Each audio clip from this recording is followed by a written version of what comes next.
You're listening to Rookie Pirate Radio, the official anime and manga podcast for InBetweenDrafts.com. I'm John Negroni. And I'm Travis Imus. And today we're doing a manga recap of One Piece chapter 1176, or 1176, or 1176, whatever you want. It's titled With Pride. And Travis, I'll go without pride if it means we get to just recap one chapter this week instead of the two that we missed. Touche. Good segue. You lampshaded it, so I don't have to. Nice. As usual, we're going to be discussing spoilers for the One Piece manga up until this point. So, if you have not yet read One Piece 1176, be sure to do so now for free on the Viz website or the Shonen Jump app linked in the show notes, as always. And remember, all new One Piece chapters are available to read for free up to 3 weeks after their official release, or whenever you want if you are subscribed to Shonen Jump, which we are, and we do recommend. Now, Travis, it's been a big week for One Piece fans. Not only do we have a new chapter, but I'm going to Japan in a couple of weeks. And wait. Yeah! Awesome! That's right. And I'm going to probably buy a bunch of One Piece merch. Well, yeah. You're gonna clean out the Mugiwara store, I'm sure. Yeah, no. Actually, I guess right before we started recording, I was watching the live action, the new season. I'm on episode 1. Travis, you reviewed season 2 already. You saw all the episodes. Yes. And you reviewed it on the website. Yes, it's a spoiler-free review for those who didn't get to see it in advance. So you can go check that out on the site right now. Spoilers. There's no spoilers in it, but spoilers for the review. I did think this season was better than last season. So they are much more powerful than they were 3 years ago. So. Wait a second. I'm reading it right now. You said no spoilers. First paragraph, you talk about how Usopp dies. They took some creative liberties. It's actually really funny. Netflix, of course, had a list of things that they don't want you to talk about, tell anybody who gets to watch the show. And I didn't read that list when I sat down to watch this. So I got surprised constantly throughout the season. And I had to keep going back and go, oh, yeah, they warned me this was in this. And I just didn't read it. Right. Yeah, I've been not paying attention. So of what I've watched, I won't give anything away. I was like, really? They're doing that? Okay. Sure. Yeah, fine. There are some choices. There are some choices being made. And we could talk about those another time. I'm excited because we will, of course, talk about the One Piece, the live action. We'll do an episode on it. I mean, to this day, our coverage of the live action, those are some of our biggest episodes ever. Yeah. Speaking of which, we are still hoping, praying, really, that we get to do an anime roundtable. It's been way too long. I'm chomping at the bit to do one. So, as always, if any of you have suggestions, we did get a few in the Discord, if I recall. Not just Jujutsu Kaisen too. Yeah, I forget what the other one was. Suggestions. It was Journal with You. I know that's Journal with Witch. Yeah, Journal which I started watching. Yeah. So that would be a great one to do. I'd love to do that one. So keep them coming. We can set up some roundtables coming up here in the spring, which is kicking off in earnest. But I want to kick off this manga recap in earnest, if you're down. Yes, let's do it. Okay. All right. Well, chapter 1176, again, it's called With Pride, and it opens with a cover spread. And this is a really interesting one. I knew it looked familiar. I didn't realize it until I was looking at some of I think I was watching Tekking's video, that this is Oda redrawing the volume 12 cover, but with the full current crew. And of course, it's in honor of the live action because this is the volume where they go to Logtown.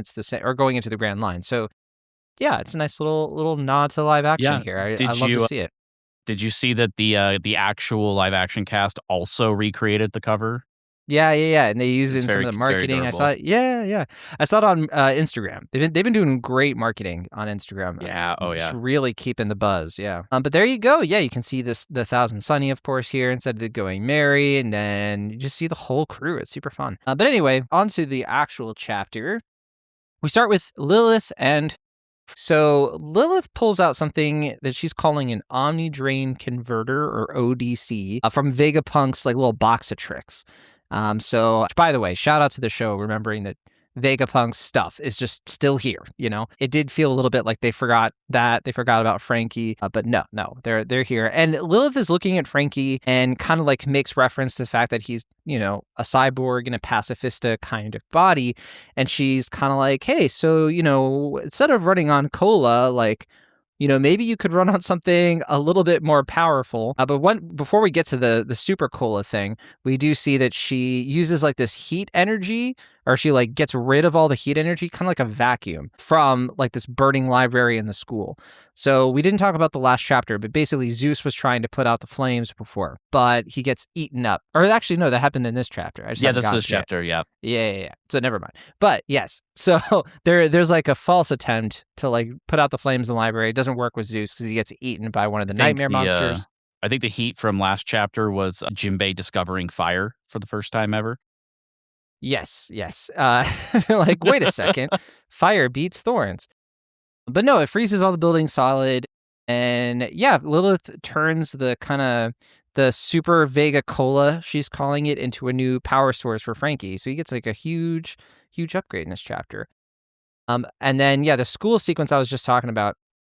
So Nami gets Zeus up to his like full cloud form, and he starts raining on the fires, but then Killingham shows up and has the lindworm nightmare monster that one of the kids dreamed up actually eat Zeus. It took me a second to be like, wait, what just happened to Zeus? Because it's kind of not the clearest transition, but figured out eventually. But yeah, so then everything kind of resolves, though. We have this like double page spread where Jinbe has like a vagabond drill. Franky has his new super cola punch called Strong Dexter, I think it was. I have to go to the page. And then they demolish the Lindworm and free Zeus in one go. But the real moment of the chapter, I'm not going to skip it over. I'm doing a little bit out of order. But so Sanji has this moment where Killingham looks at Jinbe, and he's like, he basically is super racist against fishmen. And if there's one thing you remember about Sanji, it's that he and Jinbe don't really get along. We've talked about it on this show, but like Jinbe gets along with Sanji. Jinbe is ignorant to Sanji's kind of like, but Sanji's always had this little bit of a against. It's been small. It's been very private, but he kind of holds Jinbe accountable for what happened to Nami and with Arlong and all that stuff. And it's something that you kind of read into it over the years. But then, there was a lot of speculation of why Sanji was so mean to like the Seraphim version of Jinbe in the Egghead arc. But here we see Sanji looks to Jinbe as a true nakama, and in a way that I'm sure he did before, but now it's like double extra confirmed. My favorite moment of the whole chapter. I mean, I love it when Sanji gets to do cool things, but Killingham is like super racist. He's like, oh, I have to breathe the same air as like the ugliest thing ever. But then Sanji just like caves his head in with I think it's Konkas, Ifrit Janbe Konkas. I can't say these things. But yeah, there you go. And then his helmet is destroyed, and we're really starting to get to the point where it's like, okay, are there any enemies left besides Gunko? Right? Yeah, we do also get like a bit of a good lore drop here. So in the Western Village, Dory and Brogy are still kind of cursed and demonized. So there's this moment where they kind of get a flicker of consciousness back, kind of like what happened with Harold. And they're, of course, like horrified at like what they've been doing, and then they're like, well, we're just going to die because they can't live with themselves. So they behead each other, but then they come back. They're like fully restored, like nothing happened. So that's how you break Domi Reverse, is you kill the affected person, the curse shatters, and then the body supposedly flips back at full health and no damage. Which is weird, because that's not how it happened with Rocks. That's not how it happened with Harold. So we're going to talk about it. We'll get to it. Yeah, there's something going on here. Yeah. But then, of course, the chapter ends very epic with Zoro, Dory, Brogy, Druden, and Stanson are in the final panel just being like, sweet, we get to save our friends by killing them, basically. Yeah. There you go. Yeah, Travis, I just want to start with that. If dying breaks the curse and fully restores you, why are Rex and Harold not alive? Well, I guess Harold, he was like already kind of out of it, but still, do you think it's the mark? Like, what is it? So the thing that we have to kind of remember when bringing Harold into this conversation is the Covenant, right? The Covenant simply must work differently. There's more, like you've consciously entered into the contract, right? Whereas Domi Reverse is a contract in which you didn't really necessarily consent, right? There is a certain level of give and take that comes with that. So when you think about it that way, it kind of makes sense for Harold to be in the state that he's in, because that covenant was changing him fundamentally, whereas it really seems like Domi Reverse is just actual possession. It's just kind of manual enlistment. So there's a bit more fragile. So killing Gunko, essentially same deal. It's like she would just die. It wouldn't actually, okay. Probably. That's But what I'm then leaning towards right now. But then, of course, that leaves Rocks. Yes. So Rocks, so here's the thing about that, right? Is we know that Roger and Garp hit him with everything they had. And we assumed this was hockey. But it is just as possible that they hit him hard enough to kill him. And that's how he got better. Because... But did he get better? He wasn't restored. Well, see, here's the trick. All the damage he sustained as Demon Rocks, yes, was reversed. But Emu mortally wounded him prior to that. Remember, he pierced him with all the tentacles and everything. I didn't remember that. Yeah, and if you go back to this last panel with everybody, doing the cool standing pose, Brogy is still missing an arm from when Emu shotgunned it off. His arm is still missing. It was not restored because it happened before the covenant was I see. Made. So the way you cracked this was you used math I used order of operations. Yeah, so basically, Rocks had already been injured drastically prior to Domi Reverse, so he was not able to defend himself when he died, right? And so now we are doing this with Dorian Brogy, where one of them lost an arm, so he just lost an arm. That's just how it's gonna be. So to me, this feels like it's similar to like Gear 5th, where like now the shackles are kind of off. We don't have to worry about physics anymore when we're doing our combat. Now with the regeneration, we also don't have to worry about doing murder potentially here, because that's always something that like the series has always tried to do, is not necessarily kill its characters or anything like that. But when you introduce regeneration into a story, you kind of want to show that off, which means everybody basically has to get hit harder. And so this is Oda kind of solving for that problem, which is pretty clever. And it does kind of bring back the question of how would one do this to Emu? Well, my only question, Travis, is without giving anything away, because you said that whole thing about like, oh, they're trying not to kill people. Someone tell that to the live action, because anyway, I shouldn't go there. Chains are off on that one. Creative liberties. It's not Usopp. That was a joke. We should probably clarify that. Oh my goodness. But yeah, so I guess that kind of clears it. The Domi Reverse control wears off. Someone killed instantly probably cuts like the soul connection. But if not, the target just like recovers under the Domi Reverse control. So that's probably why Oda made Zoro ask the giants whether he can hurt and not kill the Domi Reverse giants. Yeah. So it's like literally capturing the piece again, right? You don't just get them back, you get them back how they were so that you have the piece to play with on the board. But of course, this also would suggest that you can just Domi Reverse them again, and we just do this ad infinitum. So something still has to give here, and we haven't even had this fully explained. We just have to extrapolate from what we're seeing. So I doubt that this is everything that we're going to look. Well, there you go, I suppose. Wow. What an interesting thing that we went through together. Yeah. We learned about immortality, I guess. We learned things. Yeah, I guess maybe we can go back to the Lilith Franky Omnidrain thing. I told you, there's a reason we didn't see Franky. I just didn't realize it was because for some reason he backtracked. Yeah, he was getting like his hyperbolic time chamber moment over here. I always found the cool thing kind of weird. Kind of in the same way Lilith does in this, where she's like, have you ever tried anything else? And she has that line about like fuels, burns, passion, or whatever. But yeah, I like it. I like that idea, because like Oda has consistently implied before that different islands carry like distinct elemental properties. So like this idea of like Elbaf having this like ambient energy, Yeah. It's starting to pay that off a little bit. And like, I have a feeling that's going to connect to the time passing differently here. But why do you think that is, that Elbaf is this kind of... Do you think that ties into why people become huge on Elbaf? That's a good point, because theoretically this world was very different a couple of incarnations previously, right? So there's the possibility that there is a scientific explanation for why this environment is different. I mean, why does every island have a different climate, for example? That's kind of strange. But there's an explanation at the beginning of this arc, that they're in some kind of dollhouse. Yeah, yeah, that's true. Yeah, I mean, I wouldn't put it past Oda. True. It's like we start off with the road stuff, and ultimately the road stuff didn't matter. It didn't progress anything. It just kind of moved characters around and was a bit of a distraction. It really feels like he did it because he found out about the Lego sets and was just that excited about it and But just threw it also, in. Travis, I want to believe that he is setting up or foreshadowing that I Elbaf is that kind of world.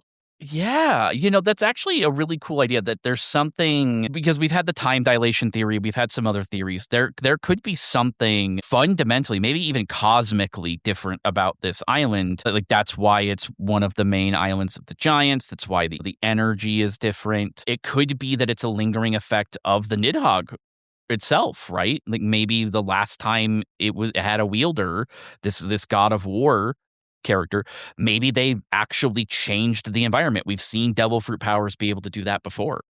Yeah. No, we totally have. I really love that Franky gets this upgrade because I want him to not just be another hockey person. Right. Like, I know we were talking about an egghead of like, did he use hockey when he, punched Luffy and Luffy said that hurt? I think it did hurt Luffy, even without hockey. Right? He's a big robot, right? Yeah. It should hurt. But I like, he's in the weirdo trio. And I think that what's fun about that is that it's like Brook. He gets to have these like randomly epic feats that are not that predictable. And they kind of call back to like OG One Piece, where it wasn't always just about who has more hockey than who. And it wasn't this whole Dragon Ball Z, like, gotta train harder and, have those power ups and go Super Saiyan. No, it's just. He's just a really cool robot and he just happens to be awesome. And give him new fuel and now he's stronger. I love it.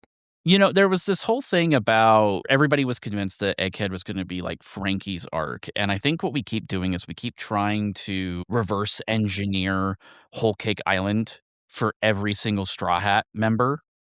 And no, that's not going to happen. I think we can all make our peace with that at this point. Whole Cake Island's the same thing. Sanji's big level up is not in Whole Cake. It's in Wano. It's one arc later. Exactly what I was going to say. You read my mind. You've got like your third eye opening right now. Just call me Puddin'. Yeah, but seriously, that's what happened. Is there were pins lined up in one arc, and we didn't complete that cycle until we bowled them over in the next arc. And we're looking at something very similar. We had something with Zoro kind of similar to that too, multiple times throughout the series where he's getting swords and kind of upgrading and doing the Enma thing, but now he's leaking Conqueror's Haki here in Elbaf. We've talked about this before. The Straw Hats kind of move at a glacial pace when you look at it week to week, but as we go through these islands bit by bit by bit, they are growing. They are getting these upgrades, and it's Franky's turn finally, which is excellent. He's really built this repertoire with Lilith, and it's paying off. And I do appreciate that he remembered that there was a child out there in the woods and went to go get her. I do appreciate that about him.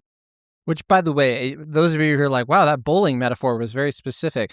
We're actually recording this at a bowling alley. You just can't hear it because of the sound editing. And that entire explanation, Travis was literally like throwing a bowling ball down the lane. It was a gutter ball, but yeah, that clip that's been going around of the guy doing the JoJo point and like another guy throws the ball. That's basically what we're doing. Mm-hmm. Oh, that was a nice. There you go, Travis. That's a strike. Yeah, but okay. So then we have the school fire stuff with Zeus and Nami. I didn't have too much to say about this. Just more of killing him, doing his thing, and I thought it was like a little strange that like. I don't know. I mentioned it before. Like the transition of like Zeus getting eaten kind of happened very fast to me, and on top of that, I'm struggling to get a sense of how strong these people are, because like the tension just isn't there anymore. And I get it. Like we don't have the bird's eye, but things are going too well. You said it already chapters ago. It's like this is going too well. We didn't cover it, but like Loki's like a huge dragon, is apparently one of the strongest characters in the world, and like even if Shamrock comes back, he's just gonna like turn around. Like, what are we doing? Like, I know Emu's in this kind of like situation too, but I don't know. I'm kind of struggling here. Yeah, there really does have to be a shoe to drop, right? Power scaling's always been a silly thing in One Piece to begin with, so I'm not going to get into the weeds about whether or not it makes sense for the Straw Hats minus Usopp to be effective here or not. Like, they should be at this point in the story. The question that really just kind of stays at the top of mind is like, Luffy hasn't done anything realistically this whole arc, which is not which is not how we do things around here. Like I think of Skypiea, for example, where a lot of things happen and Luffy is stuck in a stomach and like people really hate that. So it feels like we have to sideline Luffy, but we can't just stick him in a belly again. So now he's just kind of too miffed. He's too entertained to care. But like we can't just end this arc with Luffy doing very little. Right? Like we need an escalation to make it his problem specifically. And we're not there. It just Yeah. feels like something is missing here, and I can't put my finger on it because, like, Emu's here. Like, that would be it, right? Well, yeah, and I wonder if, like, there's gonna get a point where Emu's, like, surrounded, and Emu Gonko, that is, and, like, runs off to find something, and that's, like, how we get to the other part of the island, and it becomes almost like a reverse whole cake, where Emu's the one getting chased by an emperor. Yeah, I mean, we have a whole other Something. section of the island we haven't been to. Like Oda doesn't just drop this stuff, I mean, for a for no giant reason. island, we barely seen any of it. We've seen Yeah. the underworld, we saw, like, the outskirts, we've been on, like, the branch, the West Village, the library, like, and everything's been kind of, like, samey. We've Like, seen what more of Elbaf in flashback than we have Yeah. seen and Well I don't just mean the Herald flashback either. I mean, like, you think about Big Mom's flashback too. We saw an entirely different village there. We've seen a lot of the island, but we haven't seen this whole other top section that was specifically called out at the beginning of the arc, which he's not going to do for no reason, right? we gotta have a Jack and the Beanstalk, right? Yeah, So right? We Jack the gotta Drought is gonna come back into the story. New Straw climb up Hat. the Atom Tree, right?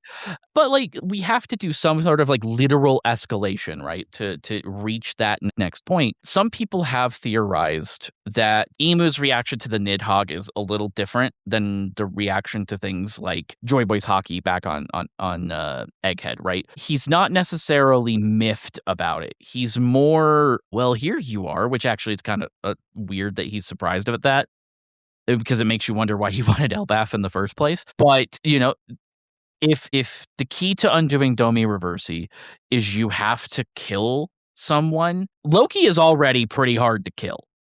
This is already kind of like top level, how do you kill this guy?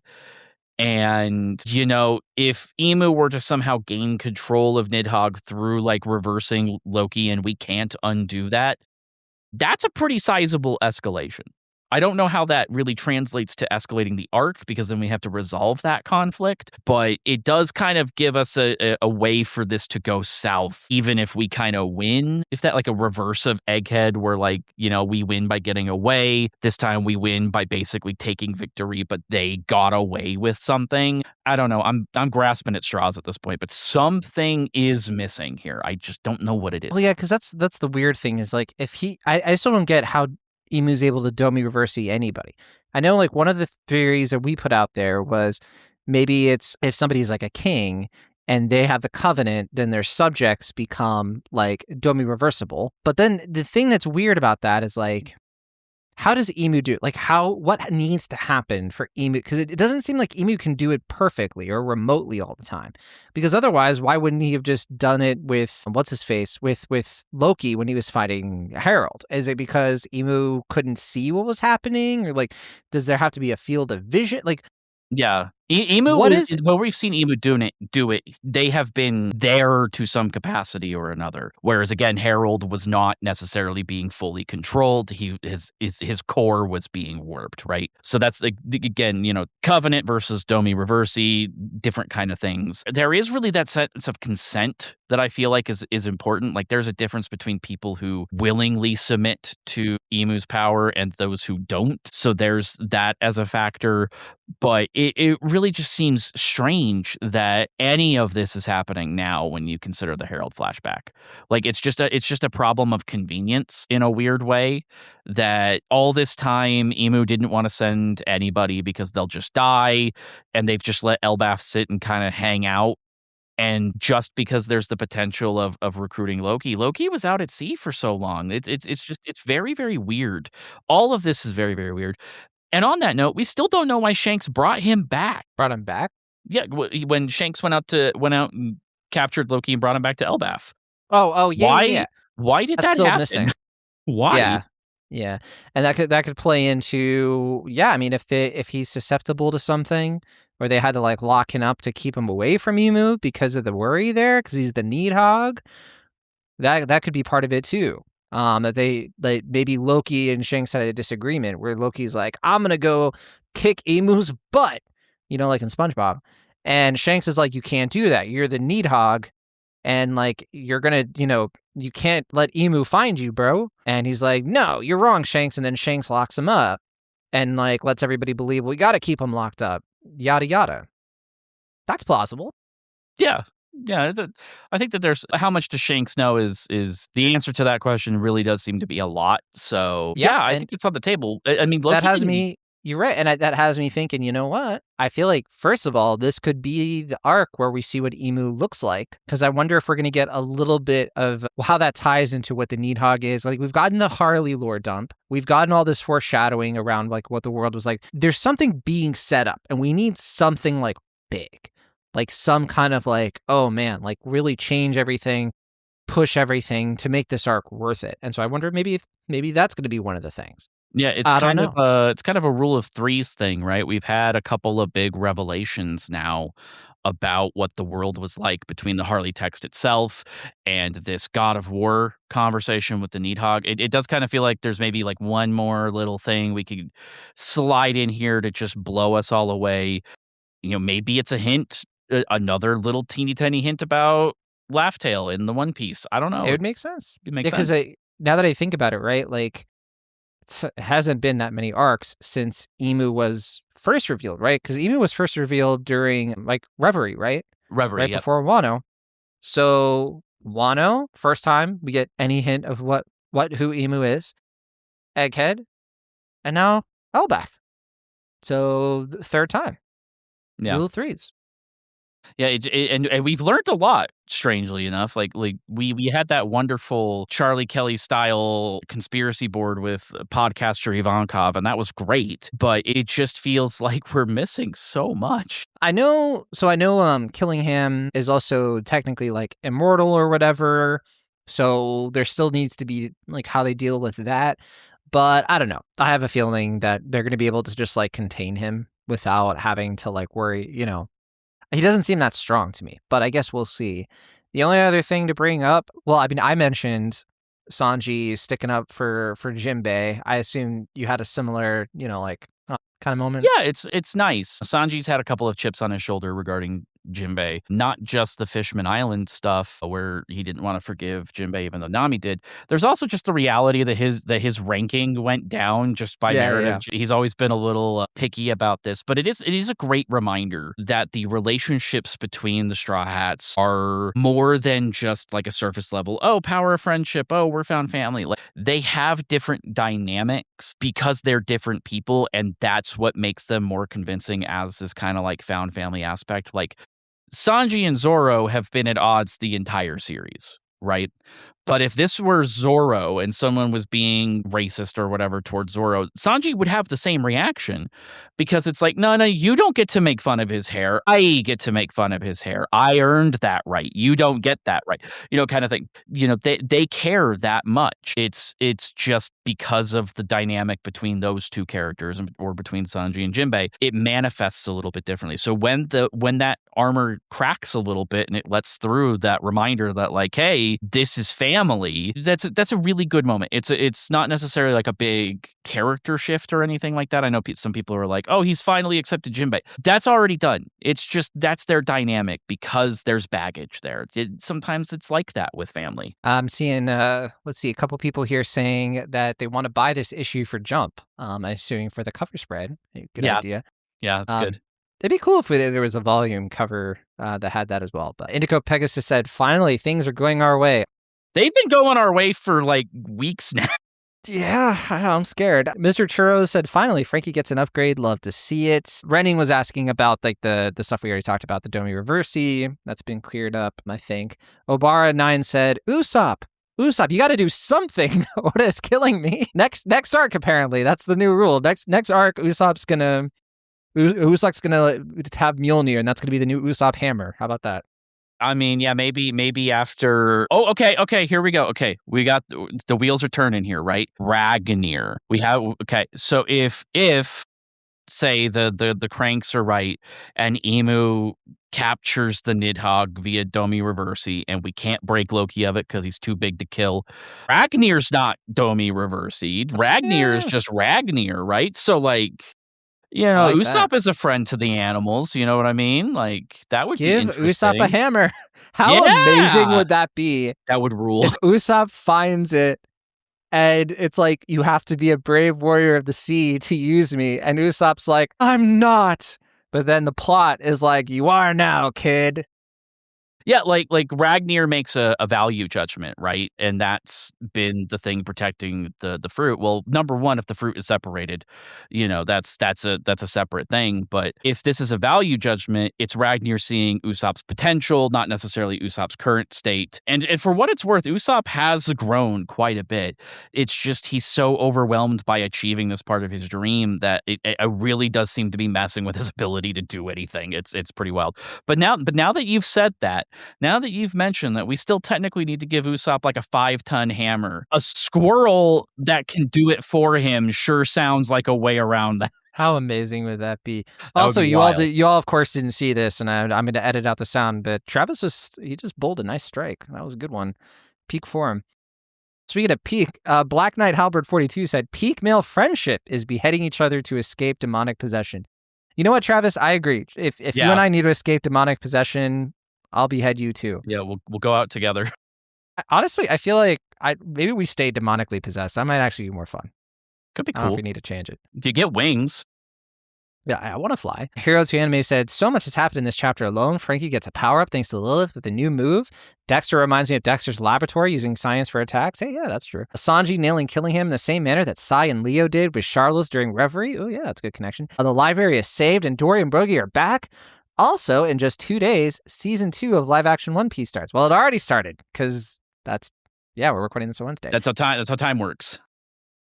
With such great fanfare that the Wall Street Journal got a nice cover of anime Luffy and live-action Chopper, and that the manga Volume 12 cover got a redone. Oh, here we go. I wonder if the two giants returning to normal is the rule of negatives, not in the game, but rather math rules. A positive, regular, and negative demon will always result in negative demon when they clash.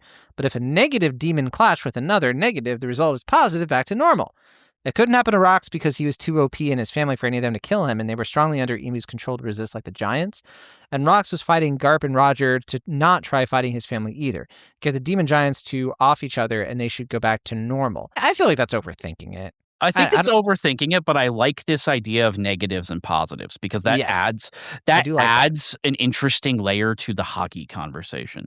That it's not just, you have to make a big ball of Conqueror's hockey or something. If, presumably Emu is also a hockey user. Presumably that ties into why his powers are so great. Maybe this is all an issue of hockey when you get down to it. If your will isn't strong enough, you can be overtaken. Maybe there's a such thing as like negative hockey versus positive hockey. Well, maybe magnets. not with those two. Yeah, magnets. Like it That's doesn't like have that to be like idea, a negative, right? Of positive, like, but like when Whitebeard and Roger, right? Like have that attack, and it's like the impact without hitting each other and the polarity of it, right? And also, there's all kinds of like lightning motifs in the story around like the positive and the negative, and that's how lightning works. So there's a lot there, Nami would approve. Yeah, I think we're tiptoeing into Nen territory in terms of overthinking this, but I like that idea because I don't even watch Hunter x Hunter, and I got that reference. Right. But I like this idea of needing to like balance hockey more than just pump more and more into it. That actually would deepen it in a way that we kind of need to start doing, since we do need to have hockey be the center of all of this at some point again. I agree. And also, Heroes Who Anime listed spring 2026 anime season is about to be very lit. They put One Piece Elbaf arc, Beastar's final season, which is already out, Dr. Stone final core, Steel Ball Run, Dorohedoro season 2, Vending Machine Isekai season 3, Farming Life in Another World season 2. Man, they know the hosts of this show, don't they? Well, there's more. Welcome to Demon School Iruma season 4, ReZero season 4, Demons of the Shadow Realm, Rooster Fighter, Mao, Mission Yazakura Family season 2, Witch Hat Atelier, and The Time I Was Reincarnated as a Slime season 4. Travis, I don't watch any of these except for One Piece. And I did watch a little of Dr. Stone. I am psyched for Witch Hat. It looks great. The source material is incredible. There's a reason it keeps winning Eisners and stuff, even here in the West. So there is, in fact, a lot to be excited about coming into the next season for sure. And Hero Anime also did write for Vending Machine Isekai. Zoro's English voice actor voices a bear. That's fun. Nice. NWZ123 said, I'm calling it. The thing that caused the world earthquake was Emu and some old technology arresting the free energy that is supposed to be floating around. It's being stolen. Second, Vegapunk understood how to manipulate this energy freely. Third, a side effect of this energy being arrested is the emergence of new devil fruits that responds to the wishes, prayers, of collective unconscious. Hence, why Nika can keep descending upon the world. This free energy is none other than the totality of the singularity itself called many things. Oda is making a commentary on his theoretical, metaphysical, and philosophical view of the real world. Change my mind. Wow. Your straw hat's made of tin foil. I mean, for a minute there I was tracking because I have remained very unsatisfied with, the devil fruits are the wishes of people and they just happened. Like, no, you can't tell me that like nuclear energy exists in this world. But then also wishes upon a star. Well, just like Disney logic. Someone has to take the Disney logic and put it into a fruit. That's what I'm saying. We're skipping a step. It's an important step. And a lot of people, I think, have autofilled. They're like, Emu's the god of the sea, and so they did it. And it's like, that we don't have anything to back that up. You're just trying to fill a gap here, but there is a gap here. So I'm always interested in these kind of ideas where like maybe it is this kind of like loose energy manifesting. We know devil fruits can reincarnate themselves. Conservation of energy, that is something that seems somewhat feasible, actually. Maybe not as crazy as the theory of relativity itself within the Rubber Pirate anime, but, I like this idea. We're thinking with all of our brain cells here. It'd be a fun explanation for, like, the stuff that happened, 200 years ago, where if there was a successful, stamping out Nika from the world, and then hundreds of years go by, but then 200 years ago, something happens that Nika is remembered and passed down, and that brings in the Iron Giant and what happens there, and that's when the fruit originally manifests for the first time or something, and we get our interstitial between Joy Boy and Luffy, if that.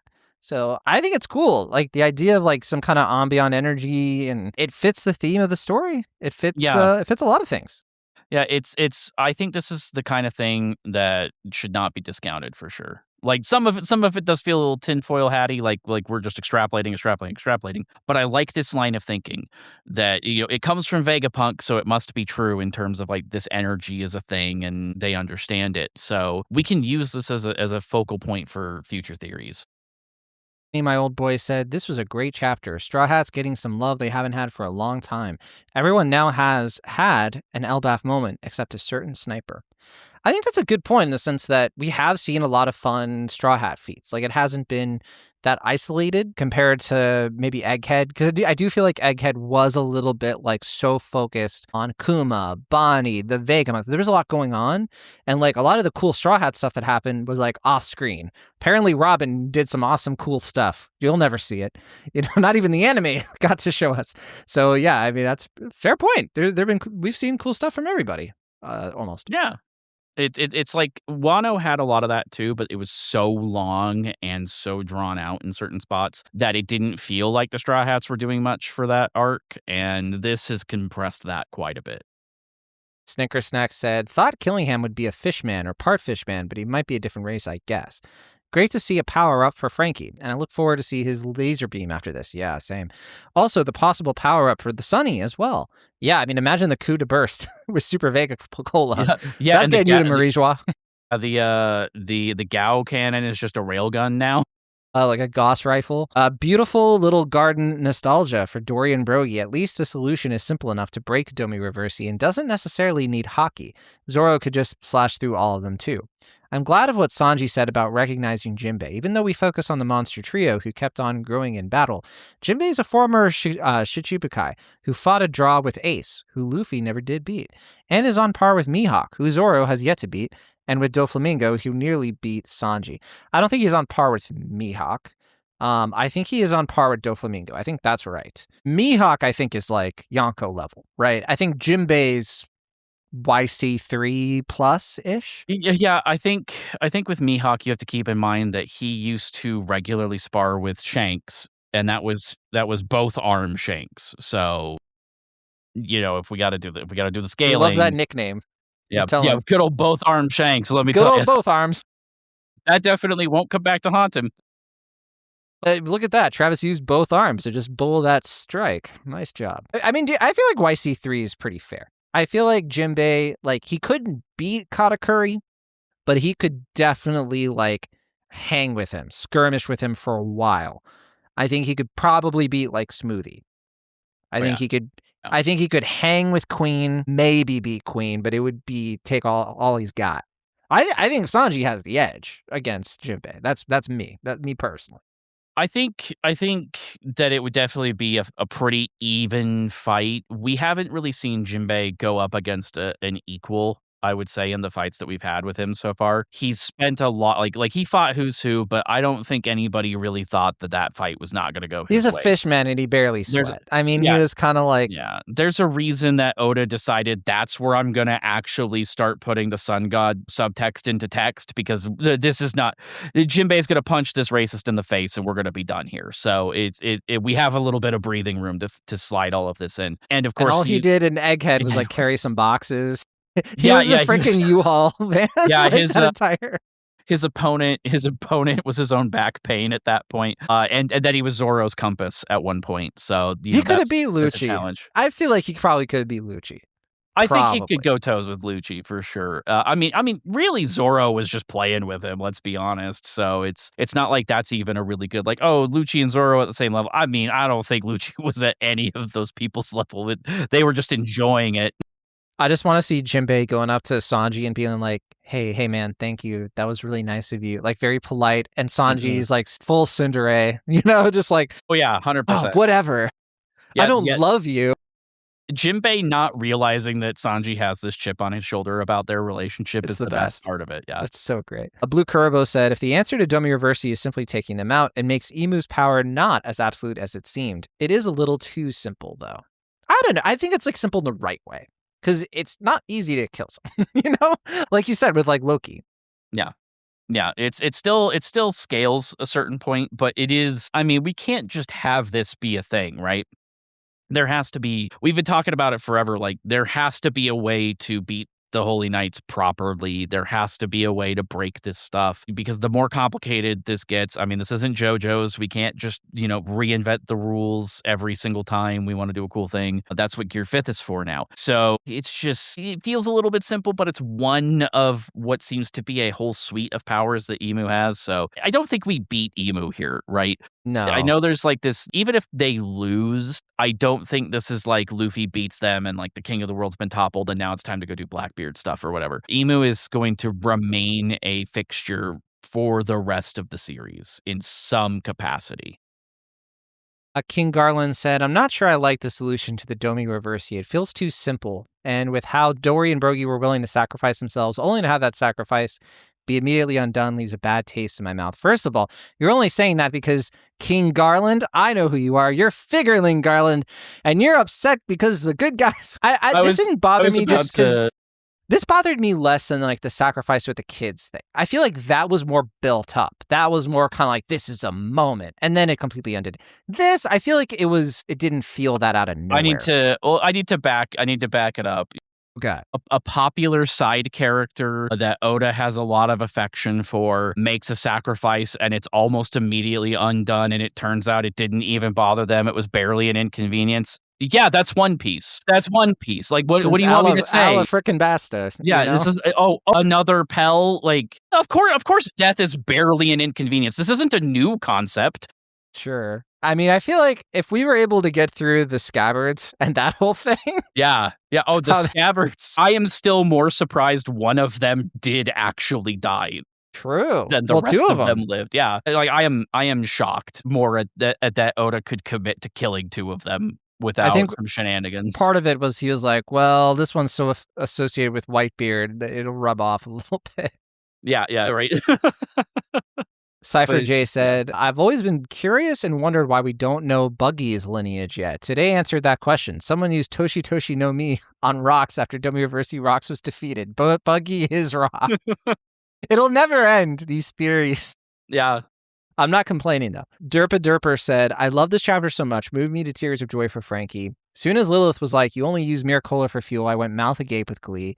Oda-sensei, please, Usopp? One thing I really didn't like was that it felt too easy to recover reverse heat players, and I was like, Summers, who wanted my... Yeah, so more kind of that same complaint here, which, I get it. I mean... Yeah.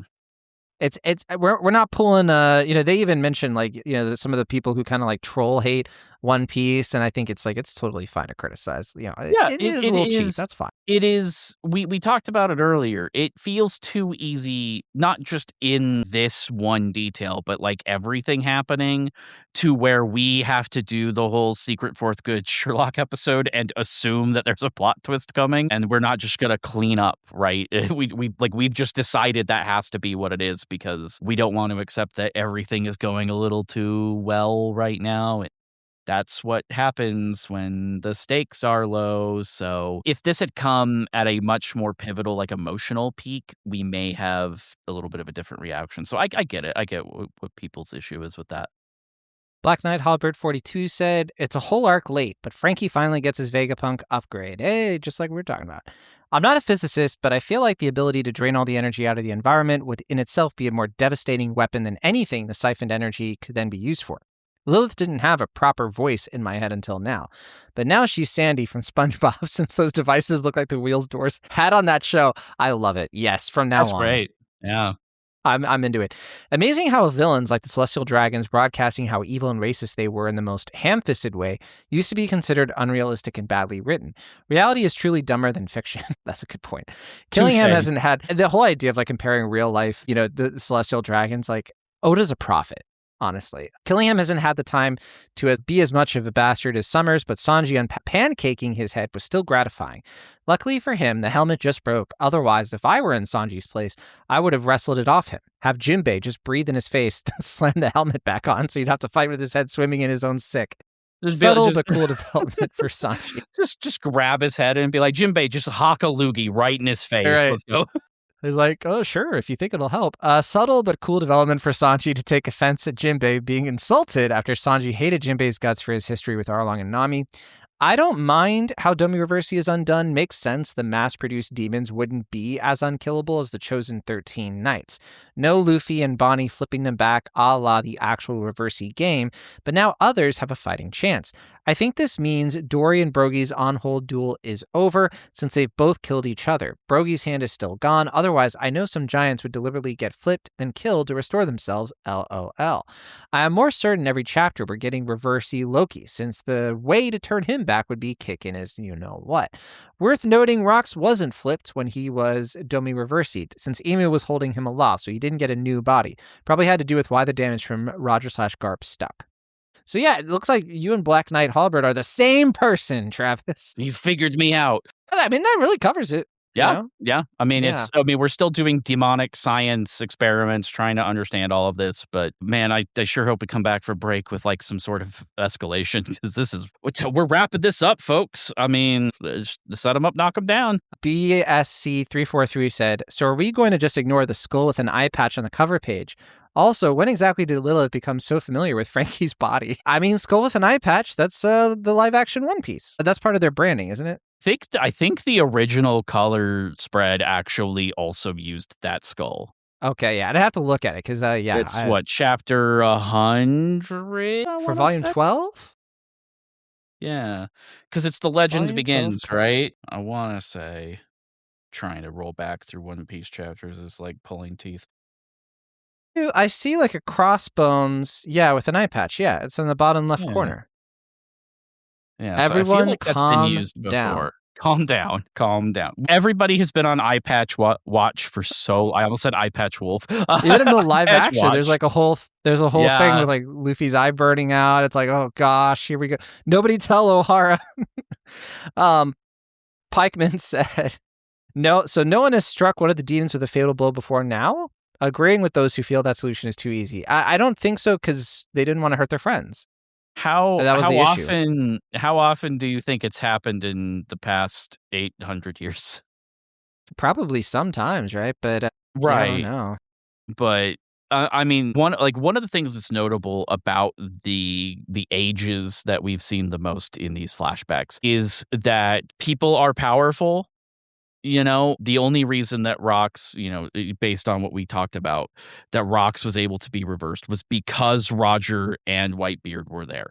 Or not Whitebeard, Roger Garp. Wow, my brain just shut down. Were there. Whitebeard was also there, but he ran off. That's what saved him, regardless of how that he was saved. It was that quirk of fate. And the same thing here was that quirk of fate moment where Dory and Broggy were in control enough to swing at each other instead of at their friends. So it's one of those things where, before the Void Century, this probably was known information and we're relearning it now. But we've also probably only ever seen it in these situations a couple of times, if that. Giants live forever, but anybody else who would have even known this died long before now. Yeah, this is a very unusual situation that there are like holy knights and it kind of shows you how desperate Emu is.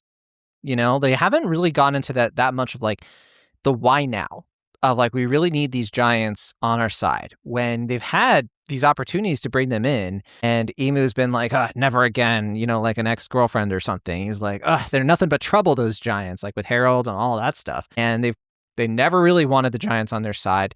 There's something else going on here, obviously.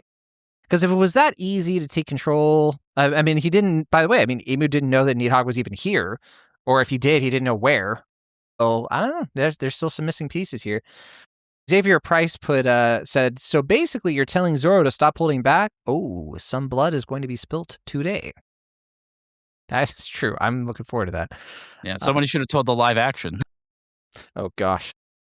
Straw Hat Luffy 7 said, Franky gets a power-up, let's go. Him and Jinbe destroyed that sleep tid, and Sanji did killing him like he did Satori and Skypiea. I always love seeing a Straw Hat get a power-up. Now it's Usopp's turn, right? Dory and Broggy are so awesome. The last lines of the chapter had me cracking up. Zoro saying you hate to see it is too funny. Yeah, that did feel like a little bit of a Viz translation to me. For sure. I didn't comment on it too much, but yeah, that whole double page where the three of them are attacking the Lindworm was, that was pretty satisfying. Yeah, it's always fun.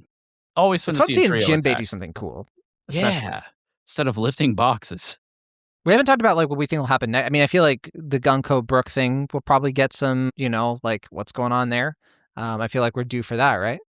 Yeah, we're wrapping this up. Like I said, we're dusting our hands off. We're tying off the bows. It's clear at this point that whatever Summers and Killingham are going to do is handled. If they're taking this kind of hit, they're not going to be able to escalate any further on their own. We are past that point and then some. Even the Domi Reverse stuff basically kind of feels like we're done. For one, Dory and Broggy are no longer targeting Jarl, so no one else is going to be targeting Jarl. Elbaf has been rallied. It really just comes back down to Nidhöggr, Nika, and Emu being in the mix. So it's got to go back to that, mostly because I don't think you could look at the sky right now and not see the Nidhöggr. That thing is huge. Very much agree. All right, well, Travis, hold on. You're going to do your last strike. There it is. Oh, a 7-10 split. But that's perfect because we got to end on a to be continued. Because we'll, of course, hopefully get to 1177. We do have a break next week, though. And again, we are hoping to talk about the live action One Piece Season 2. So if you're listening to this in real time, then try to catch up on that when you can. And we're gonna talk about it soon, I hope. But thank you so much for listening to Rookie Pirate Radio. We'll hopefully be back soon. And for now, we are sailing away.